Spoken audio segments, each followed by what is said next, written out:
She walked in, not as the CEO but as a customer, to feel the soul of her boutique, but she walked out wondering if it even had one left. They say if you want the truth, watch how people treat someone they think can't do anything for them. That thought echoed in Anya Devereaux's mind as she stepped out of her sleek black car and looked up at the elegant, understated bronze lettering above the etched glass front door. Le Rêve d'Isabelle, Isabelle's dream. She hadn't walked through that door as a customer in over a year. As the owner, she was always either in meetings, handling suppliers of exquisite fabrics, or working behind the scenes to keep the flow of timeless style running smoothly. But something had been eating at her lately. A few quiet murmurs from trusted confidants, a sense that the magic was fading, complaints that didn't sound like her grandmother's vision. Her gut told her something was off. So, she did what most owners wouldn't. She dressed down. Simple dark trousers with a cashmere blend sweater, a subtly patterned silk scarf draped casually, and dark sunglasses shielding her eyes. No one would recognize her like this, not even the staff she entrusted with her legacy. She walked into the boutique at 12:46 p.m., right in the heart of the afternoon lull that often preceded the late shopper rush. The atmosphere hit her first. Classical music played softly. The air carried the delicate scent of rare perfumes and the subtle aroma of fine wool and silk. It was supposed to be the kind of place that felt like stepping into a Parisian salon, exclusive yet welcoming, luxurious yet deeply personal. Isabelle, her late grandmother, used to say dressing wasn't just about clothes. It was about helping a woman unveil her inner grace. This place was supposed to embody that dream, her dream. But as Anya stepped inside and glanced around, something already felt different. The few customers present seemed to be browsing in silence, unattended. One of the associates behind the polished counter, a young man named Jasper with a detached air and meticulously groomed hair, was scrolling through his phone under the counter. The other, a young woman named Celeste with an air of bored sophistication, was adjusting her own perfectly tailored blazer, barely glancing up as the door chimed. Celeste finally asked if she could help, her tone flat, making no eye contact as Anya approached the counter. Or, she added, was she just browsing?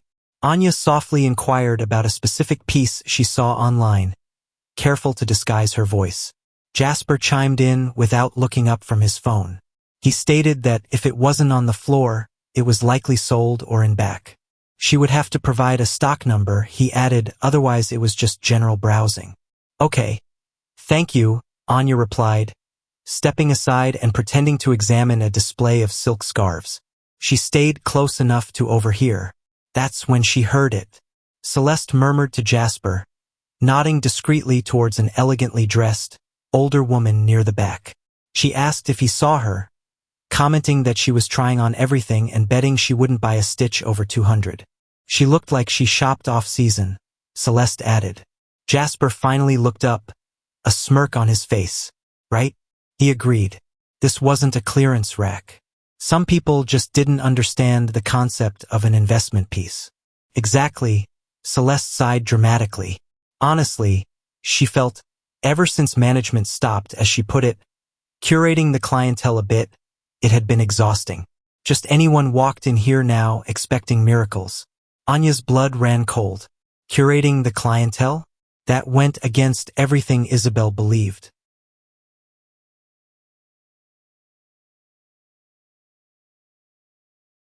They say the owner's some mysterious figure, Jasper chuckled. Inherited it all. Never shows her face. Probably swanning around the Riviera while we're here dealing with, he gestured vaguely at the room. This, Madame Absenti, Celeste quipped, has her name on the paperwork, but wouldn't know a vintage Chanel from a fast fashion knockoff. She bet the owner didn't even know half her own staff. Anya stood perfectly still, the fine silk scarf feeling heavy in her hands. They didn't recognize her. Not a flicker of respect, not for her, and certainly not for the customers who weren't immediately identified as high value. Anger surged, but beneath it was a familiar ache. Disappointment. This place, this legacy, meant everything. Le Rêve d'Isabelle wasn't just about selling high fashion. It was about offering dignity, artistry, and a touch of accessible glamour, like her grandmother had done for every woman who walked through her door. But now, the people paid to uphold that dream seemed to embody the opposite. She looked around.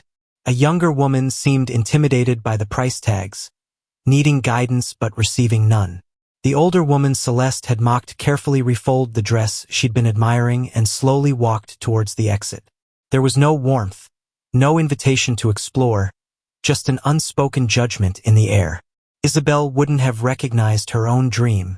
Anya turned, walked slowly back towards the counter, her voice steady despite the tremor in her hands. Actually, she said, placing the scarf down, she didn't think she would be needing anything today. Jasper barely looked up, saying simply, "Very well." "Yes," Anya replied, her voice flat. She seemed to have lost her desire. Then she walked out, the elegant glass door closing softly behind her, and sat in her car, staring at the bronze lettering. The air felt heavy with unspoken judgments. Her fingers tapped a slow rhythm on the steering wheel. She wasn't sure what hurt more, the fact that they didn't know her face or the fact that they didn't seem to care about the faces of the very people they were supposed to serve. But she wasn't done. Not even close. She had to understand just how deep this indifference ran. And it was time to listen before she acted. Anya didn't drive off right away. She leaned back in the driver's seat, engine quiet, her sunglasses still in place. The words were still fresh in her ears, that casual cruelty, that classist disdain. It wasn't just what they said, but the practiced ease with which they said it. She watched through the windshield as potential customers hesitated outside before deciding not to enter, or entered briefly only to leave quickly, their expressions uncertain. This wasn't just any boutique.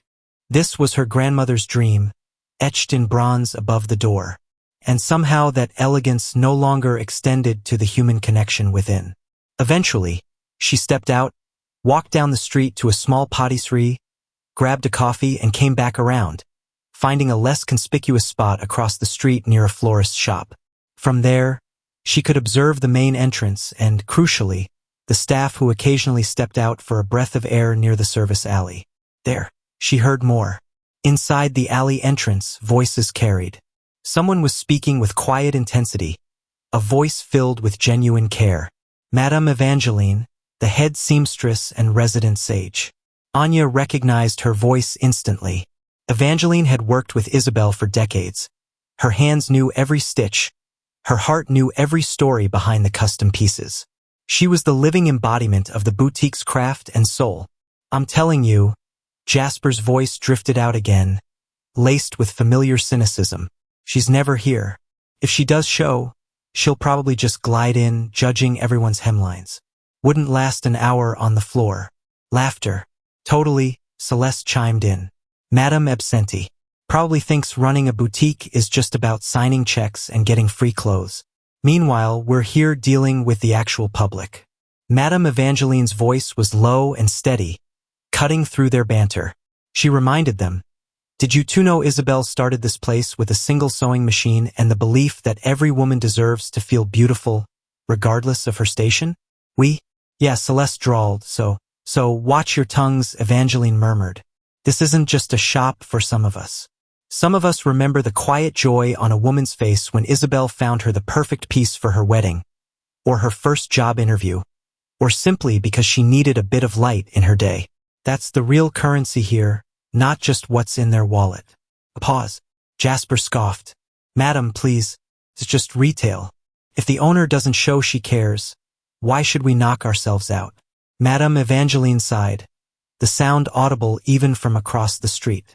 "Keep thinking like that," she said, "and you will miss the entire point of this place. And eventually, you will find yourselves replaced by someone who understands that true style begins with respect." Anya stepped back from the wall of the florist. She felt a complex mix of pride for Madame Evangeline and sorrow that Jasper and Celeste had strayed so far. Where had she gone wrong? When had her necessary administrative distance become perceived as complete absence? She remembered Isabel's words, spoken while teaching her the careful art of draping fabric. Her grandmother had said, "The most beautiful gown, ma petite, is the one that makes the woman wearing it feel seen. Your presence, your belief in her beauty, is part of the design." She'd focused on the structure, the suppliers, the brand, but she'd forgotten to nurture the human connection, the culture, the presence that was the true fabric of the boutique's soul. That night, Anya sent out a formal email to the full staff list. Subject: mandatory staff gathering tomorrow at 9 a.m. Body: all staff are required to attend. No exceptions. No explanation, just a clear, unyielding command that cut through the usual weekend plans. Then she booked a quiet hotel downtown, away from her usual haunts, and sat with a leather-bound notebook, jotting down every observation, every overheard word. Tomorrow wasn't about dismissing staff arbitrarily. Not yet.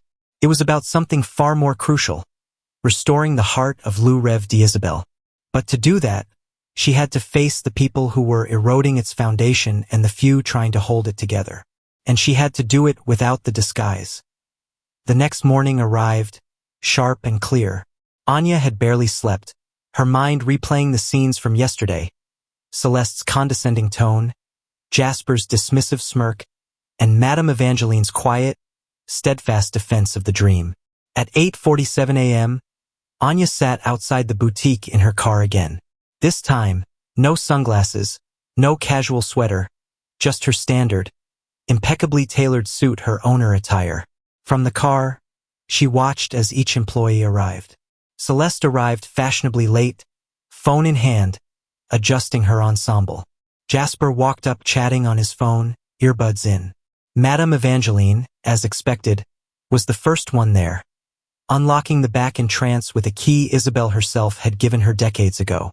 Then the others arrived: the stockroom manager, the other sales associates like Simone and Fleur, whom Anya knew had a genuine love for fashion and helping people.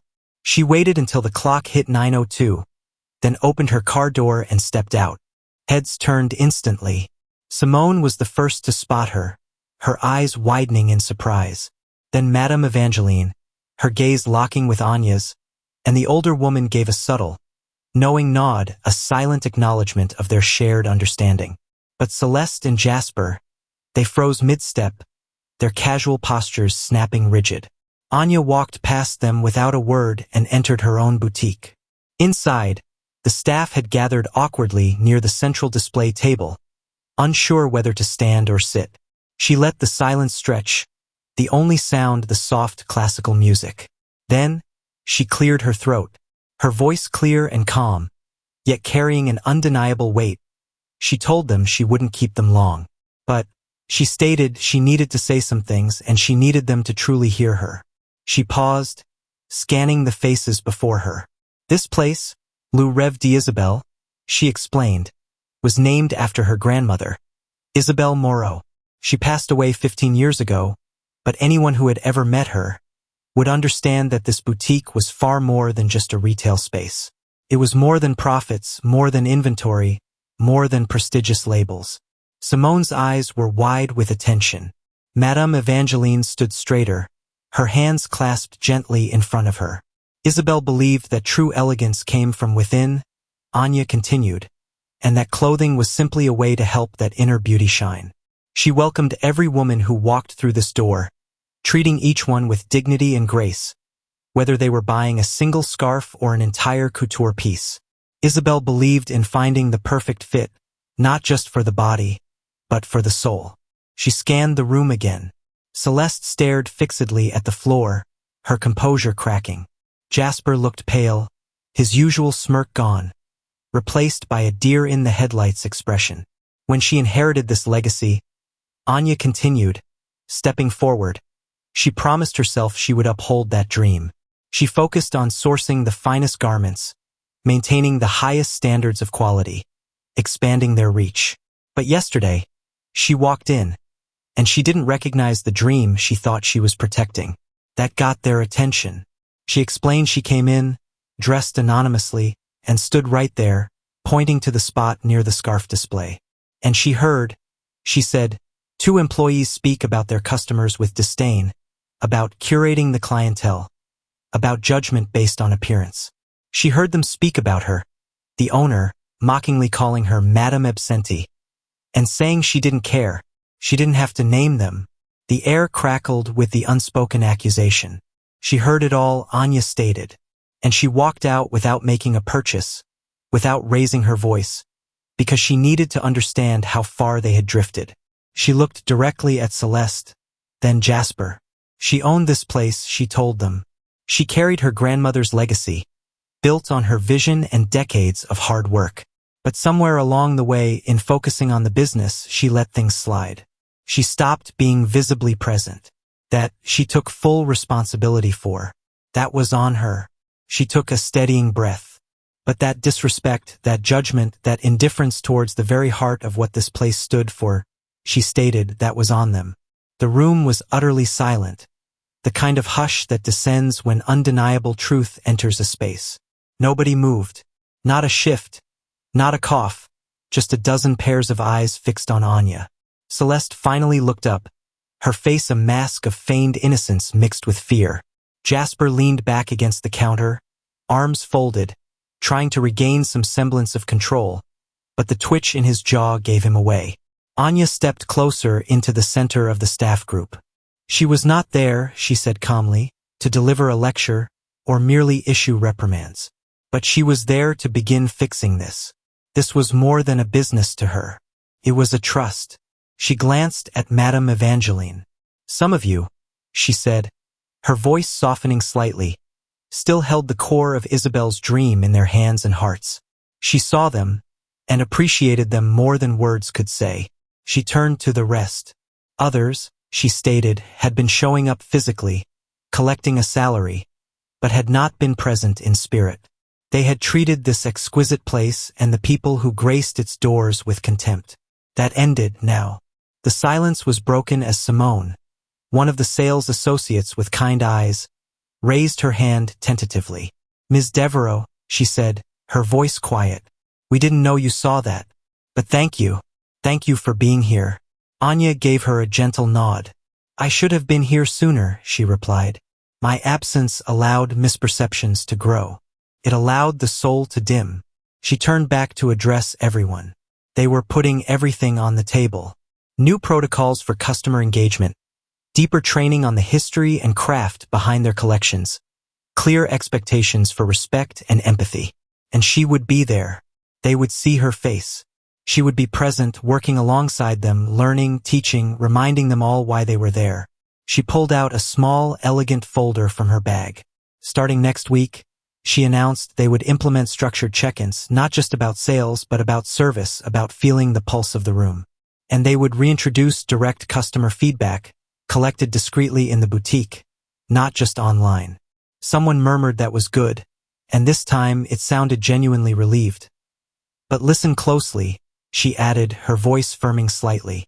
If this vision no longer aligned with their own, if they cannot treat every customer, every garment, every colleague with genuine respect and care, if they were simply here, as she put it, for a paycheck, then this was not the place for them. They were free to leave.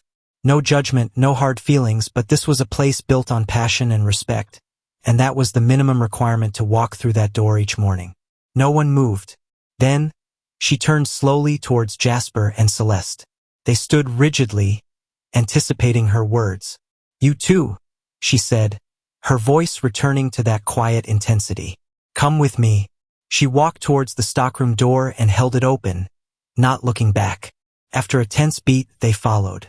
They stepped into the narrow, quiet hallway that led to the employee area. No customers, no other staff eyes, just them and her. Anya shut the door gently. She was giving them this moment, she said, her voice low now to speak candidly. Tell me, honestly, what does Le Rêve d'Isabelle mean to you? Or what does it not mean? Jasper swallowed hard, looking away. Celeste hugged her arms tightly to her chest. Anya waited. It's a good job, Jasper said finally, his voice thin. High-end retail. The name looks good on a resume. Then you have fundamentally misunderstood its purpose. Anya replied, her tone measured. This was never just about the name or the price tags. It was about artistry, connection, and making women feel beautiful. Celeste finally spoke, her voice barely a whisper. But you weren't here, she said. We felt like it didn't matter how we were. That is a fair point, Anya admitted, her gaze steady. My absence was a disservice. I stepped away and I should not have. That responsibility was mine. She leaned against the wall, arms crossed. But, she pressed, did her error justify their contempt? Did it justify talking about the very women who keep this dream alive as if they are an inconvenience? Did it justify disrespecting the legacy and the person whose name is above the door? Celeste looked down, shame coloring her cheeks. No, she whispered. Jasper remained silent. I am not dismissing you today, Anya continued, her voice firm but not punitive, because perhaps what this place needs is not simply a change of personnel, but a transformation of perspective. Perhaps it needs people who can learn, who can grow, who can choose to see the value beyond the monetary. She gestured back towards the main store floor. But you have one opportunity. One chance to demonstrate that you understand what Le Rêve d'Isabelle truly represents. To show me, through your actions, through your interactions with every single person who walks in, that you can embody the spirit of Isabelle. That starts now. And if you cannot, you are free to walk away. No one moved. She pushed the door open and walked out, leaving it entirely up to them to follow. Back in the main showroom, the atmosphere had palpably shifted. It wasn't suddenly lighthearted, but it was alert, attentive, perhaps even a little humbled. Anya clapped her hands together once, the sound echoing softly in the quiet elegance. All right, she said, her voice projecting confidence. We open in 20 minutes. Let's see if Isabelle's dream can fill this room today. But even as they dispersed to prepare, she knew this was just the beginning. The real test was still to come, when the doors opened and the outside world walked in. The afternoon shoppers arrived right on schedule. By 1 p.m., the boutique was humming quietly with activity. Regulars mixed with first-time visitors. People browsing the exquisite displays. A woman who looked visibly uncomfortable in the luxurious setting, clutching her handbag tightly. Anya didn't retreat to an office. She moved through the floor, arranging garments, observing, occasionally offering a quiet suggestion. Her notepad tucked discreetly in her coat pocket. No hovering, no overt direction, just a calming, watchful presence. Madame Evangeline moved through the room like a guardian angel, adjusting collars, offering expert advice with warmth and patience. Simone and Fleur engaged customers with genuine smiles and attentive listening. But at the front, near the counter, the tension was still present. Celeste was trying. You could see the effort. She stood straighter, offered greetings with a forced pleasantness, made awkward eye contact. But it felt like a costume she hadn't broken in yet. Jasper remained largely silent, ringing up purchases efficiently, avoiding prolonged interaction, retreating to the stockroom whenever possible. By 12:46, the same time as the day before, Anya watched a woman enter the boutique. She was older, dressed simply in clothes that were clean but clearly worn, her face lined with age and perhaps hardship. She moved tentatively, looking overwhelmed by the luxury around her. Celeste glanced at her, then quickly looked away, a flicker of the old judgment in her eyes. Jasper turned his back, straightening a display of wallets. That's when Madame Evangeline, from across the room, caught the woman's eye and offered a small, warm smile, a silent invitation. The woman hesitated, then slowly moved deeper into the store. Anya had seen enough. When a moment presented itself near the counter, she walked over and spoke quietly to Celeste, close enough that Jasper could hear. "Do you see that woman who just came in?" she asked. Celeste blinked and replied, "Yes? Her name is Eleanor," Anya told her. "She lives at the women's shelter down the street. Isabelle used to donate fabric and sometimes even finished garments to them. Eleanor helps organize their small clothing closet." Celeste's eyes widened slightly, a flush rising in her cheeks. "Oh," she murmured. Jasper paused his task, listening intently. "She's not here to buy," Anya continued softly, her voice layered with meaning. "She's here because she remembers the kindness Isabelle extended, the way she made everyone feel worthy. She came, Anya suspected, just to feel that warmth again, to remember that there are places where beauty and kindness still exist." She waited. Celeste's carefully constructed composure crumbled slightly. A genuine expression of something akin to shame or understanding crossed her face. She looked, she murmured, her voice barely audible, lost. Anya nodded. Many people feel lost in a world that often measures worth by appearance or wealth, she stated. Isabel built this place to be a haven. She looked at both of them. Le Rêve d'Isabelle isn't just about selling dreams, she emphasized. It's about living the dream of making every woman feel beautiful, seen, and respected. A few minutes later, Madame Evangeline was gently showing Eleanor some new scarf patterns, treating her with the same attentive grace she would a long-standing wealthy client. That was the catalyst. The rest of the afternoon shifted.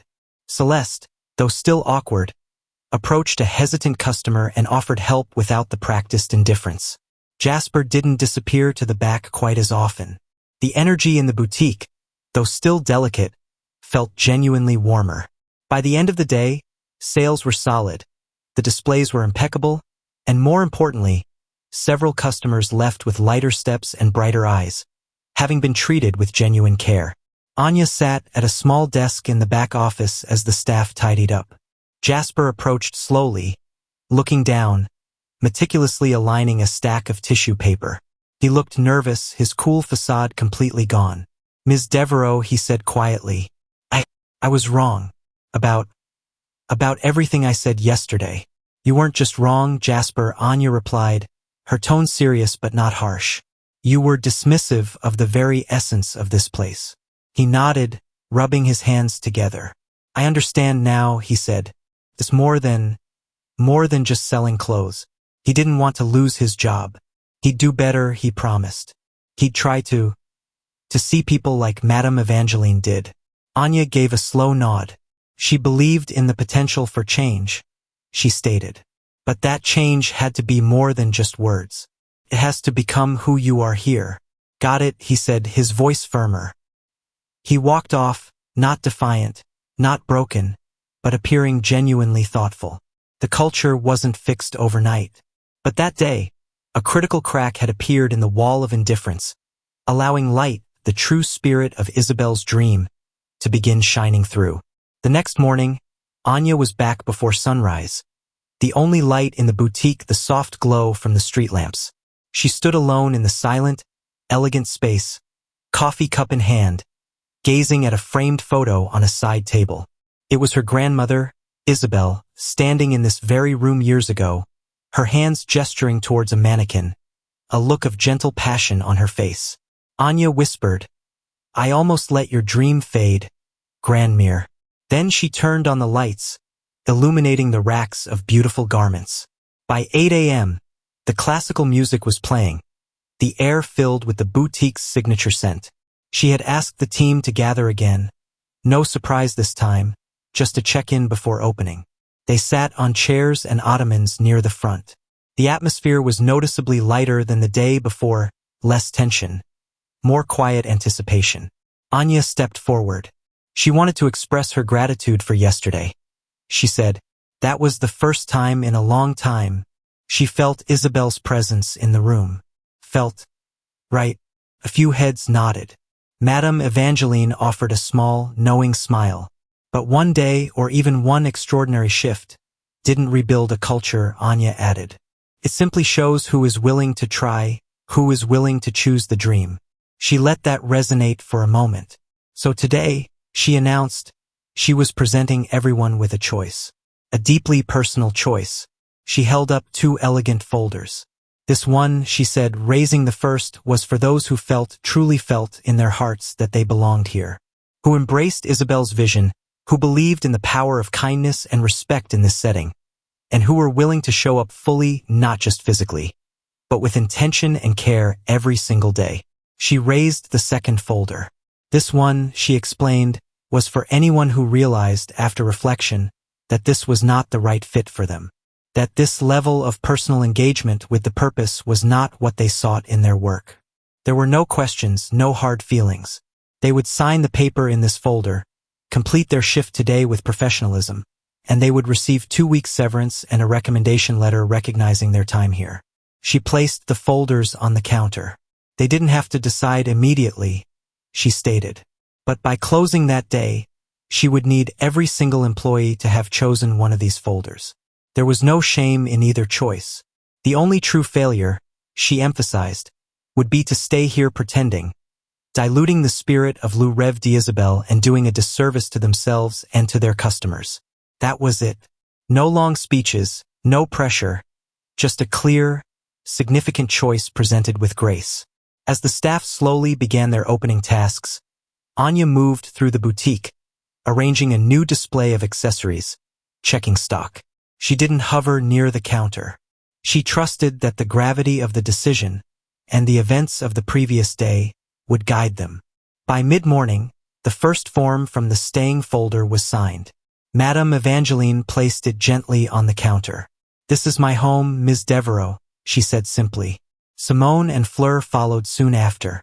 One by one, the forms confirming commitment came in. But it wasn't a unanimous decision. Celeste approached Anya late in the afternoon, her expression sober. "Ms. Devereaux," she said quietly, I signed the second folder." Anya met her gaze and asked if she was choosing to move on. Celeste nodded, her voice gaining a quiet strength. She realized, she said, she was chasing the image of this place, the exclusivity, not the heart. "You need people who chase the heart." "Thank you for your honesty," Celeste, Anya said, "and thank you for handling today with dignity." She wished her well. Celeste offered a small, genuine smile, a glimpse of the person she might become elsewhere, and quietly gathered her things before her shift ended. Jasper came in last, just as the last cleaning crew was finishing. He stood before Anya's desk in the back office, holding his folder. "He signed this one," he said, his voice still quiet, but steady. It was the staying folder. He still had a lot to learn, but he wanted to try. For Isabelle's dream. And for Eleanor. Anya looked at him, searching his eyes. "Then don't make me regret that choice, Jasper," she said.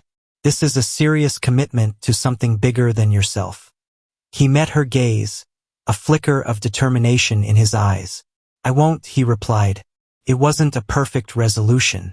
There were still wounds to heal, habits to break, trust to rebuild. But perhaps that was the point. Real transformation isn't instantaneous perfection. It's the courageous act of choosing to strive for something better, day after day. 1 week later, Le Rêve d'Isabelle felt different. Not dramatically busier, not overnight a global sensation, but settled, right? The entrance felt genuinely welcoming. The hushed elegance felt inviting, not intimidating.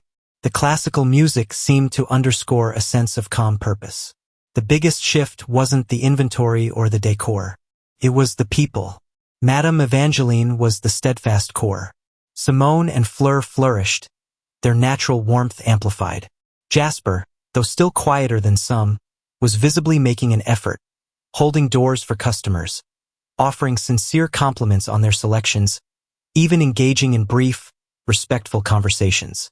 On a quiet Tuesday afternoon, a woman dressed in modest, worn clothes entered the boutique tentatively, looking around with awe. Jasper saw her hesitate near the door. Instead of looking away or retreating, he took a breath, walked over, and offered a small, genuine smile. "Welcome to Le Rêve d'Isabelle," he said softly. "Please, feel free to browse. If you need any assistance, just ask." The woman smiled back, visibly relaxing, and began to explore. Anya watched the interaction from across the room, arranging a display of scarves. She wasn't hiding. She wasn't scouting. She was simply present, tending to the dream. Madame Evangeline brought her a small, framed sketch, a design Isabelle had never brought to fruition. She found it tucked away, she said, her eyes twinkling. A reminder of what's possible. Anya took the sketch, felt the weight of the legacy, and smiled. "C'est magnifique, madame," she said. Isabelle would be proud.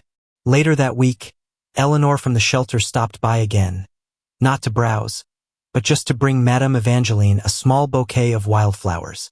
She smiled shyly at Jasper as she passed.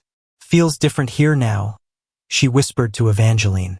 "Feels like hope." Madame Evangeline nodded, clutching the flowers. "That's the dream, ma chère," she said. That is the dream. Word spread quietly, not through splashy ads, but through genuine feeling. A customer who felt truly seen told her friend.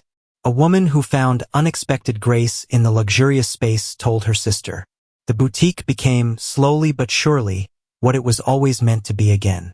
Not striving for perfection, but rooted in its true purpose. At closing, Anya walked out to the street alone.